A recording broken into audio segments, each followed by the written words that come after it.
آپ کو لگے گا کہ میں ڈرامہ ریویو کرنے آئی ہوں، میں مانگ نہیں آئی لیکن مجبوری ہے، لیکن ایسا نہیں ہے، میری مجبوری ہے. میں بہت نوانس سبجیکٹس پر بات کرتی ہوں اور اسی طرح کی ایک تھیم یہ جو ڈرامہ ہے کبھی میں کبھی تم، اس کے اندر ہے جو میں ہائی لائٹ کرنا چاہتی ہوں.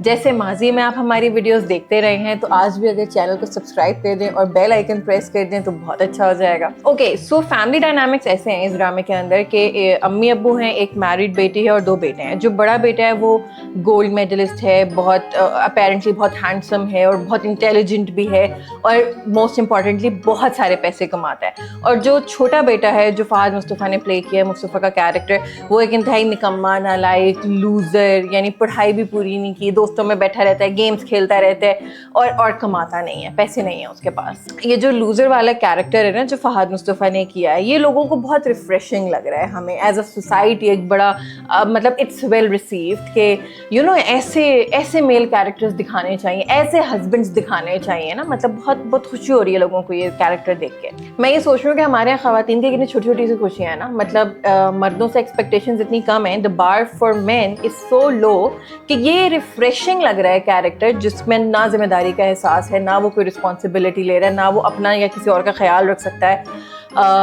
انتہائی نکما دکھایا ہوا ہے، پڑھائی بھی نہیں کی ہوئی اس نے، دوستوں میں بیٹھا رہتا ہے. Like this is refreshing. مطلب میں اسٹوری کی ڈیٹیل میں نہیں جا رہی ہوں، لیکن جب ان کی شادی ہوتی ہے تو وہ جو دلہن ہوتی ہے، ہانیہ عامر نے پلے کیا ہے تو وہ آتی ہے کمرے کے اندر کہ مجھے نا کھانا لا دو، مجھے بہت بھوک لگ رہی ہے. تو یہ صاحب جاتے ہیں اور فریج سے پوری جو پتیلی ہوتی ہے نا بریانی کی، وہ ٹھنڈی لا کر اس کو ایسے کر کے رکھ دیتا ہے کہ نکالو، مطلب یہ لو.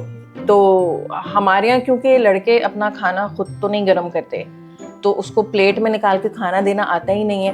لیکن کیا ہے کہ وہ اس کو بائک پر لے گیا تھا اور چائے شائے پلا دی تھی اور پتہ نہیں شاید کچن میں اس کو کوئی اپنا ہی ناشتہ اس نے خود بنا دیا تھا تو اس کی ہیلپ کر لی تھی اس نے، اور شاید ایک آدھی دفعہ اس کی بات بھی سن لی تھی. تو very refreshing. What a male character یار، awesome. Best husband of T V history. مطلب آپ ان کو تمغہ امتیاز دے دیں for showing bare minimum decency towards wife. Not even bare minimum. خیر پوائنٹ یہ نہیں تھا. معاف کرنا میں جو مجھ سے میں ادھر ادھر نکل لائک جو تھیم مجھے ہائی لائٹ کرنی تھی وہ یہ نہیں تھی. ہمارے ڈراماز میں تو اس طرح کی پرابلمٹک چیزیں ہوتی ہی رہتی ہیں نا، لیکن جو بات میں نے یہاں پر ہائی لائٹ کرنی تھی وہ ایکچولی اس مصطفیٰ جو کیریکٹر ہے اسی کے ہی فیور میں ہے تھوڑی سی، کہ یہ اتنا جو نکما اور لوزر ہے مجھے کیا سمجھ میں آیا ہے کہ وہ کیوں ہے، یا اگر کوئی ایسا ہو جاتا ہے. ناٹ دیٹ کہ یہ اس کی کوئی یعنی اس کی کوئی صفائی نہیں ہے یا اس کی کوئی جسٹیفیکیشن نہیں ہے، بٹ جسٹ این انڈرسٹینڈنگ کہ سم ٹائمز ایسا ہوتا ہے کہ جو ہمارے پیرنٹس کی نیگیٹو ایکسپیکٹیشنز ہوتی ہیں وہ ان کے بچوں کے گولز بن جاتے ہیں. Self fulfilling prophecy. اب اس ڈرامے میں شروع سے یہ دکھایا گیا ہے کہ دونوں ماں باپ اپنے دونوں بیٹوں میں فرق کرتے ہیں. یعنی جو بڑا بیٹا ہے انٹیلیجنٹ ہے، کماتا اچھا ہے، پڑھائی میں اچھا ہے، وہ سب کچھ ہے، تو اس کا ٹریٹمنٹ الگ ہے. اور یہ جو چھوٹا بیٹا ہے جو کہ کماتا بھی نہیں ہے اور پڑھائی میں بھی اچھا نہیں تھا، تو اس کے ساتھ ٹریٹمنٹ ذرا تھوڑا اور قسم کا، یعنی اچھا ٹریٹمنٹ نہیں نا، امتیازی سلوک جس کو ہم کہتے ہیں. مجھے تو شرم آتی ہے، ان کو تو آتی نہیں. اچھا ڈرامے میں تھرو آؤٹ آپ کو دونوں پیرنٹس کا جو بیہیویئر ہے مصطفیٰ کے ساتھ وہ بہت انسلٹنگ ہے اور بہت کرٹیکل ہے اس کو لے کے، اور ایون اگر اس کے بارے میں بھی بات کر رہے ہوں گے نا تو بہت ڈیروگیٹری ورڈز استعمال کرتے ہیں. تمہارا نکما بیٹا کمانے کے قابل ہو گیا. اچھا ان کلپس میں آپ نوٹ کر رہے ہوں گے کہ جو زیادہ تر سینز ہیں وہ جاوید شیخ مصطفیٰ کے ابو کا رول پلے کر رہے ہیں. تو یہ ڈیلیبریٹ ہے. اس کی وجہ یہ ہے کہ ہر جگہ بشرا انصاری کا جو کیریکٹر ہے جو مصطفیٰ کی امی ہے ان کو ہائی لائٹ کیا جا رہا ہے کہ دیکھیں مائیں جو ہے نا وہ کس طرح سے زیادہ کمانے والے بچوں کو فیور کرتی ہیں اور کس طرح سے مائیں ایسے غلط کرتی ہیں. تو بھائی فادرز بھی کر رہے ہیں، اس ڈرامے کے اندر بھی کر رہے ہیں، اور fathers can be partial to. میں نے اس ڈرامے کے اور بھی ریویوز دیکھے اور اس میں نے دیکھا ہے کہ لوگوں نے ذمہ داری کے ساتھ جو ہے نا وہ بشرا انصاری کے کیریکٹر کو ہائی لائٹ کیا ہے کہ مائیں دیکھ لیں مائیں کتنی خراب ہوتی ہیں. مطلب ہم ہر چیز کو اسی لینس کے ساتھ دیکھتے ہیں کہ عورتیں کہاں غلط ہیں، مائیں کہاں پہ غلط ہیں. مطلب لینس شفٹ کریں نا، اوپن مائنڈ کے ساتھ دیکھیں تاکہ یہ بات تو سمجھ سکیں کہ ایک بچے کی پرسنالٹی کو شیپ کرنے میں ماں اور باپ دونوں کا کردار بہت امپورٹنٹ ہے. اور مصطفیٰ خود ایک سین میں کہتا ہے کہ امی ابو دونوں کو عدیل ہمیشہ سے پسند تھا، یعنی امی ابو دونوں کو، وہ صرف امی کا نہیں کہتا. ابا ماں کو بھی نا ہمیشہ وہی اچھا لگتا.